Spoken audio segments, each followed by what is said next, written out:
मिजोरम की राजधानी आइजोल में मंगलवार को हुए कई भूस्खलनों में कम से कम 15 लोगों की मौत हो गई है। जानकारी के मुताबिक चक्रवात रेमल के कारण आए तूफान के बाद हुई भारी बारिश के कारण भूस्खलन हुआ था। अधिकारियों ने बताया कि अभी कई लोगों के फंसे होने की आशंका है। रेस्क्यू ऑपरेशन भी अभी भी जारी है।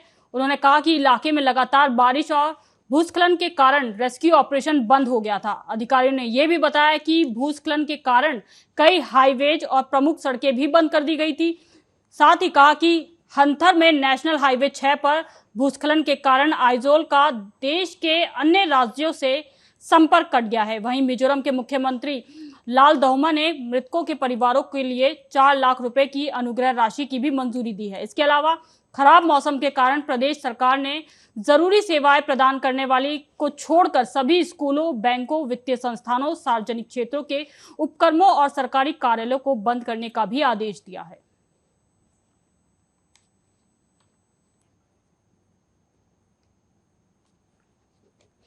जन स्वराज यात्रा के दौरान प्रशांत किशोर लगातार केंद्र और बिहार के नेताओं पर हमलावर रहते हुए दिखाई दे रहे हैं। इसी कड़ी में उन्होंने लालू यादव और नीतीश कुमार पर तंज कसते हुए कहा कि बिहार में 2 लोग शासन चलाते हैं, लालू और नीतीश। प्रशांत किशोर ने यह भी कहा कि इनका पूरा फोकस ये है कि समाज को बांटो, सबको गरीब, अनपढ़, मजदूर रखो, सबको समाजवाद, समता मूलक बात करके सामाजिक न्याय के नाम पर बेवकूफ बनाकर वोट लेते रहो। उन्होंने ये भी कहा कि लालू यादव ने पिछड़ों को आवाज तो दी मगर उन्हें शिक्षा नहीं दी, ताकि बिहार के लोग जिंदगी भर उनका नारा लगाएं और झंडा लेकर घूमें। पूरे बिहार को अनपढ़ मजदूर बना दिया गया है। वो इसलिए राजनीति तो आप जानते ही हैं, इनका पूरा फोकस ये है भाई समाज को बांटो, सबको गरीब रखो, सबको अनपढ़ रखो, सबको मजदूर रखो और सबको समाजवाद और समता मूलक बात करके सामाजिक न्याय के नाम पर सबको बेवकूफ बनाकर वोट लेते रहिए। कभी किसी ने लालू जी से सवाल नहीं पूछा। ठीक है भाई, आपका दावा है कि आपने अपने राज्य में, अपने शासनकाल में, अपने राजनीति से, अपनी सोच से समाज में गरीबों को, वंचितों को, सामाजिक तौर पे पिछड़ों को आपने आवाज दी। लेकिन लालू जी ने जिन वर्गों को आवाज दी उनको शिक्षा क्यों नहीं दी, उनको रोजगार क्यों नहीं दिया, उनको जमीन क्यों नहीं दिया? कभी आपने ये पूछा? वो इसलिए नहीं दिया कि आवाज दे दिया तो जिंदगी भर उनके लिए नारा लगाएगा, झंडा लेकर घूमेगा। लेकिन अगर उन्हीं वर्गों को उन्होंने शिक्षित कर दिया होता, उन्हीं वर्गों को उन्होंने पूंजी पैसा देकर रोजगार दे दिया होता, उन्हीं वर्गों को उन्होंने जमीन दे दी होती, तो आज वो उनका झंडा लेकर नहीं घूमते। तो यही राजनीति है यहाँ पर, जिसके तहत पूरे बिहार को अनपढ़ और मजदूर बना दिया गया, ताकि आपको अगर 400 रुपया पेंशन भी मिल रहा है तो आपके लिए नेता माई बाप है। की राजनीति तो आप जानते ही हैं।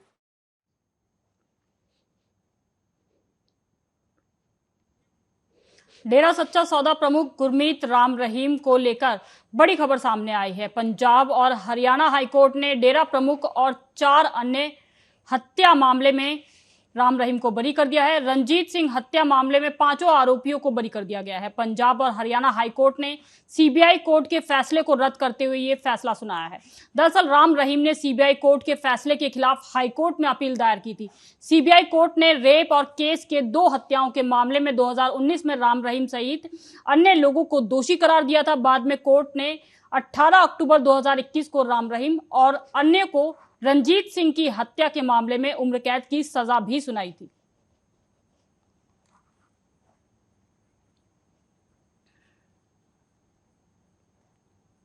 बिहार की सारण लोकसभा क्षेत्र से राजद की प्रत्याशी और पूर्व मुख्यमंत्री लालू प्रसाद यादव की पुत्री रोहिणी आचार्य ने कानून व्यवस्था को लेकर सरकार पर जमकर निशाना साधा है। उन्होंने सारण में मतदान के बाद हुई हिंसक घटनाओं में अब तक आरोपियों की गिरफ्तारी नहीं होने का आरोप लगाते हुए कहा कि एक खरोच भी अगर आई तो इसके लिए बीजेपी वाले जिम्मेदार होंगे। मंगलवार को पटना में पत्रकारों से बातचीत करते हुए उन्होंने कहा कि सारण में बेगुनाह को मारा गया और अभी तक इंसाफ नहीं मिला। अभी तक भाजपा के गुंडे भागे हुए हैं। प्रधानमंत्री नरेंद्र मोदी के बयान पर रोहिणी ने कहा कि जेल भेज दें, जेल जाने से हम लोग डरने वाले नहीं है। मेरे ऊपर हमला हुआ, प्रधानमंत्री मोदी क्या कर लिया? सबको धमकी देने का काम करते हैं। क्या यही प्रधानमंत्री है? मास रेपिस्ट को भारत से भगा दिया। और क्या कुछ कहा, सुनिए आप। खिलाफ केस करो, मेरे ऊपर तो डंडा मारा गया, गालियां दिया गया, जो करना करो, गोली चलाओ। यही है ना, शूट आउट का दिया गया है ना ऑर्डर। ये भाजपा के गुंडे रूडी जी बोलते हैं गोलियां चलेगी, तो चलवाइए। बेटी जा रही है निहत्थे, पब्लिक में जा रही है, रोहिणी आचार्य, कोई इस बेटी को अगर एक खरोंच भी आया तो भाजपा वाले सारे जिम्मेदार होंगे, प्रधानमंत्री से लेकर के, रूडी से लेकर के, यहाँ पे बिहार गवर्नमेंट। पुणे पोर्च हादसे का मामला बढ़ता जा रहा है। इस मामले में अब महाराष्ट्र के उप मुख्यमंत्री अजित पवार, उनके गुट के एक विधायक और एनसीपी के एक राज्य मंत्री का नाम सामने आया है। आरोप है कि उन्होंने बिल्डर के नशे में धुत नाबालिग बेटे के खिलाफ पुलिस मामले में हस्तक्षेप किया। अजित पवार पर आरोप है कि उन्होंने पुणे पुलिस कमिश्नर को फोन करके विशाल अग्रवाल के नाबालिग बेटे पर नरम रुख अपनाने के लिए कहा था। विशाल अग्रवाल पर अपनी कार से 2 लोगों को कुचलने का आरोप है, जिससे उनकी मौके पर ही मौत हो गई थी।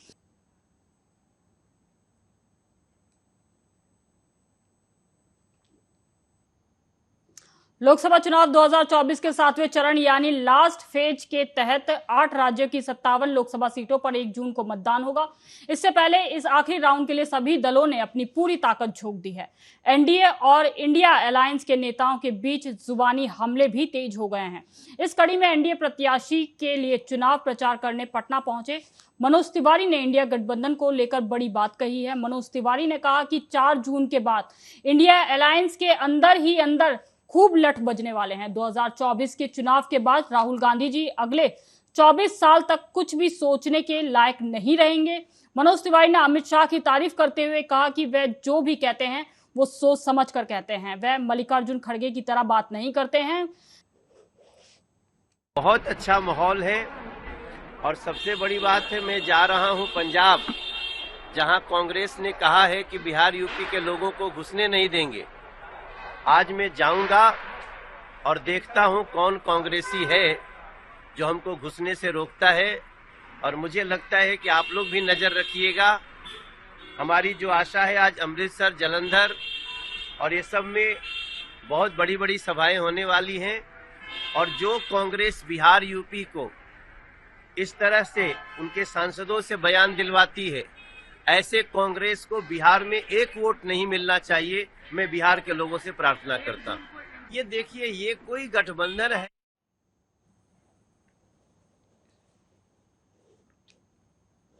लखीमपुर खीरी जिले के नीमगांव थाना क्षेत्र में सनसनीखेज वारदात हुई है। थाना क्षेत्र के मिर्जापुर गांव में युवक को पीट कर हत्या कर दी गई। बताया जा रहा है कि वह अपनी प्रेमिका से मिलने के लिए आया हुआ था, तभी प्रेमिका के घर वालों ने उसे पकड़ लिया। उसकी हत्या करने के बाद आरोपी फरार हो गए हैं। मिर्जापुर गांव में मंगलवार तड़के करीब 5 बजे की ये घटना है।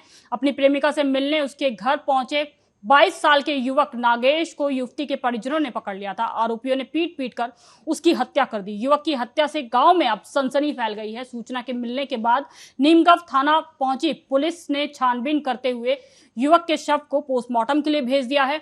वारदात के बाद से युवती के परिजन घर से फरार बताए जा रहे हैं। लड़की का घर लड़के के घर से महज 50 मीटर की दूरी पर है। बताया यह भी जा रहा है कि लड़की के घर में ही युवक को बेरहमी से पीटा गया। घायल अवस्था में युवक ने खुद 112 पर कॉल करके इस बात की जानकारी दी। इसके बाद पुलिस मौके पर पहुंची और लहूलुहान अवस्था में लड़के को अस्पताल में भर्ती कराया, जहां उसने दम तोड़ दिया।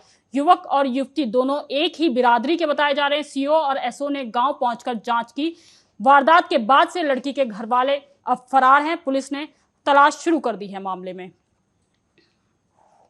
तो वहीं इस पूरी घटना पर अधिक जानकारी के लिए हमारे साथ लखीमपुर खीरी से हिमांशु श्रीवास्तव जुड़ गए हैं। जानते हैं क्या इसमें अब तक अपडेट है। जी, आपको बता दें कि लखीमपुर खीरी से लगभग 20 किलोमीटर दूरी पर थाना नीमगांव इलाके की ये घटना है। जो प्रेमी है था, प्रेमिका बुलाने पे उसके यहाँ मिलने गया था, वही प्रेमिका के घर वालों को सूचना हुई तो युवक को पूरी तरीके से पीटा, जो गंभीर हालत में लहूलुहान हो गया था। उसके बाद उसने 112 नंबर पे कॉल करके पुलिस को सूचना दी, लेकिन उसको ले जाया गया जिला अस्पताल, जहां पे उसकी मृत्यु हो गई है। लेकिन पुलिस इस पूरे मामले की जांच हुई है। मौके से आरोपी फरार हैं, लेकिन पुलिस दावा कर रही है जल्द से जल्द पकड़ने का प्रयास करेगी। किन धाराओं के तहत अब मामला दर्ज किया गया है? हालांकि पुलिस ने मामला दर्ज कर लिया है, आगे की जांच कर रही है पुलिस, जांच के बाद ही कुछ करेगी। ठीक है, बहुत बहुत शुक्रिया आपका इस तमाम जानकारी के लिए। तो वहीं कोटा में भीषण गर्मी को देखते हुए जिला कलेक्टर ने कोचिंग संस्थान, व्यापारियों सहित अन्य संगठनों के साथ बैठक की। इस बैठक में उन्होंने कहा कि खुद की प्रेरणा से अपने संस्थानों के आसपास और जहां भी संभव हो वहां ठंडा जल, शरबत, छाछ, लस्सी और छाया की व्यवस्था की जाए। इस बैठक के तुरंत बाद और जिला कलेक्टर की अपील पर कुछ ही देर में कोटा में जगह जगह लोगों को राहत पहुंचाने का कार्य शुरू हो गया। इससे भीषण गर्मी में लोगों को काफी राहत मिली है। जिला कलेक्टर कोटा डॉक्टर रविंद्र गोस्वामी ने कहा कि अस्पताल का निरीक्षण किया गया है, जिसमें पाया गया कि कई जगहों पर कूलर नहीं है। उन्होंने कहा कि इसको लेकर तत्काल अस्पताल अधीक्षक डॉक्टर आरपी मीणा को निर्देश दिए गए हैं। कूलर खरीदे जाएं, अगर ऐसा नहीं हो सकता है तो किराए पर लिए जाएं। अस्पतालों में सुविधाओं को लेकर जिला कलेक्टर रविंद्र गोस्वामी ने कहा कि कोटा के हर अस्पताल में मरीज के परिजनों को नीचे नहीं आना पड़े, इसके लिए भी निर्देश दिए गए हैं। साथ ही कहा कि जहां भी मरीज भर्ती हैं उसी फ्लोर पर पानी की व्यवस्था की जाए। कि बाहर रात जो गर्मी के दिनों में और सर्दी के दिनों में जो व्यवस्थाएं होती है, जैसे मैंने बताया बस स्टैंड पे भी आज मीटिंग में ये बात हुई है कि रोडवेज में कोई व्यक्ति आ रहा है तो वो बैठा था उस टाइम, हो सकता है वहाँ इतनी गर्मी ना हो, लेकिन वो यहाँ आएगा और गर्मी में है, तो हमने वॉलंटियर्स के माध्यम से कोशिश कर रहे हैं कि कल से उनको पानी और छाछ की व्यवस्था निःशुल्क बस के अंदर ही करवा दी जाए ताकि उनको किसी तरह की समस्या ना हो। इसके अलावा हमारी जो रसोई है उसके माध्यम से खाने की व्यवस्था हम कर रहे हैं। इसके अलावा भी कोई ऐसी परेशानी वाली बात नहीं है। छाया की और आरजेडी के मधुबनी उम्मीदवार और पूर्व केंद्रीय मंत्री अली अशरफ फातमी ने कहा कि भाजपा और संघ को 3 चरणों के चुनावों के बाद यह एहसास हो गया है कि हार हो रही है, तो ओवैसी को मदद के लिए बुला लिया गया है। जिन सीटों पर भाजपा की स्थिति ठीक नहीं है उन सीटों पर उसे फायदा देने के लिए AIMIM के प्रमुख ने अपने उम्मीदवार उतार दिए हैं। ऐसा सेक्युलर ताकतों को कमजोर करने की नीयत से किया जाता है। संवाददाताओं से बातचीत करते हुए ये भी कहा फातमी ने कि ये बोलते भाजपा के खिलाफ है, लेकिन उनके उम्मीदवारों का काम वैसे लोगों की मदद पहुंचाना है जो देश की एकता अखंडता के लिए चुनौती है।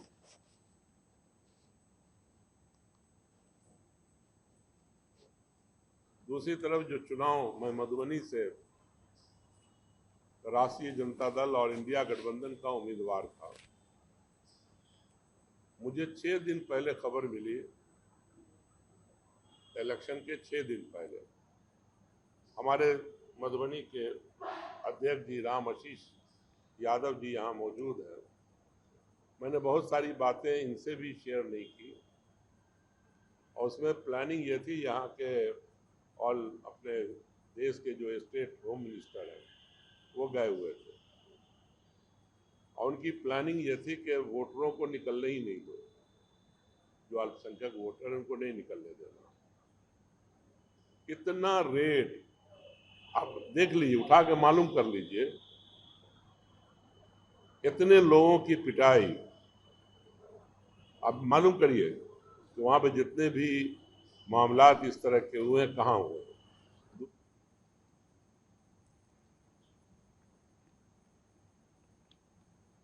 लोकसभा चुनाव के बीच आरोप प्रत्यारोप और जीत हार के दावे लगातार सभी दलों के नेता कर रहे हैं। इस कड़ी में बिहार सरकार में मंत्री लेसी सिंह ने एनडीए की जीत का दावा किया है और कहा कि अभी के समय में कई लोग हैं जो भविष्य वक्त बने हुए हैं, लेकिन उनके भविष्यवाणी से कुछ नहीं होने वाला। 4 जून को पता चल जाएगा कि देश की जनता सही है, जनता का मिजाज सही है या उनकी भविष्यवाणी। देश में जनता पूरे मन से एनडीए को चुन रही है और जनता मालिक पूरा समर्थन एनडीए के पक्ष में है। पिछले 6 चरण में जनता ने एनडीए के पक्ष में मतदान किया है और अंतिम चरण में भी जनता का मूड एनडीए के पक्ष में है। वहीं लेसी सिंह ने कांग्रेस पर तंज कसते हुए ये कहा कि कांग्रेस को जनता ने 4-5 दशक तक सरकार बनाने के लिए समर्थन दिया, लेकिन उन्होंने कुछ नहीं किया, इसलिए अब कांग्रेस देश में 40 सीट से भी कम सीट जीतेगी। भविष्य वक्ता छोड़े ज्योतिष, जनता मालिक है लोकतंत्र में, जनता मालिक है लोकतंत्र में और जनता जिनको समर्थन देती है उन्हीं की सरकार बनती है। और अभी देश में पूरा लोगों का समर्थन एनडीए के पक्ष में, लोग मन मिजाज बना चुके हैं। कई चरणों में 6 चरण में मतदान एनडीए के पक्ष में देश की जनता कर चुकी है। अब लास्ट चरण है 1 तारीख को, तो जनता का तो मूड और समर्थन तो स्पष्ट है। इसलिए अब जो भविष्य वक्ता जो है वो अपना भविष्यवाणी करते रहे। 4 तारीख को सभी जो भविष्य वक्ता है वो सामने आ जाएगी कि किनकी सच्चाई है। तेज रफ्तार कैंटर ने भटिंडा के लहरा मोहब्बत फाटक पर 4 गाड़ियों और एक ट्रक को टक्कर मार दी।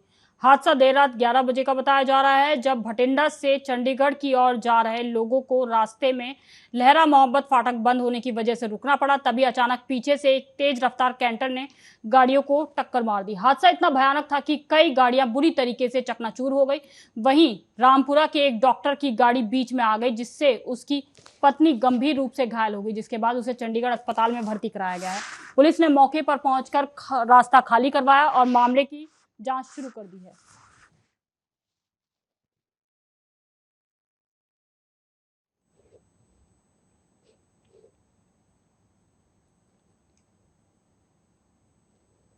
भटिंडा के सरकारी अस्पताल में मेहता गांव के कुछ लोग विवाद के बाद अस्पताल में भर्ती हुए, जिसमें आरोप था कि एक महिला के साथ छेड़छाड़ करने के मामले के विरोध पर कुछ लोगों ने महिला पर हमला कर दिया। जब महिला हॉस्पिटल में भर्ती होने आई तभी हमला और छेड़छाड़ करने वाले अपने लोगों के साथ अस्पताल आ गए, जिसके बाद इन लोगों ने पुलिस के साथ हाथापाई की और वर्दी फाड़ दी। यहां तक पुलिस चौकी के शीशे भी तोड़ दिए गए।